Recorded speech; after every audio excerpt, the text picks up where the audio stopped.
Okay.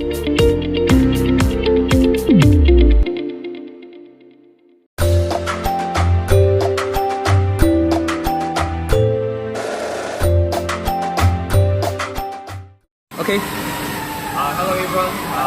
Actually asked me to say a little bit about food. So I first was looking for a CNC router about 4 years ago, and I looked at a lot of different companies and stood out as a quality producer. Mostly because they've been established for a long time and they were consistently still making lots of CNCs and exporting them, which was comforting to see and hear. We've bought 2 CNCs now, and the last one we've had for 3 years was the UE model, which has 8 contactors, I believe. And it's a custom 1500 by 305 OD, which has been a great machine, and we're very happy with it.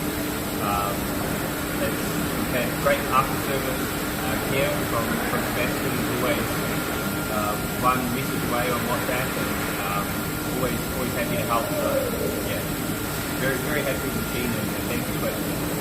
We gon' get it, we gon' get it, we gon' get it on. We gon' get it, we gon'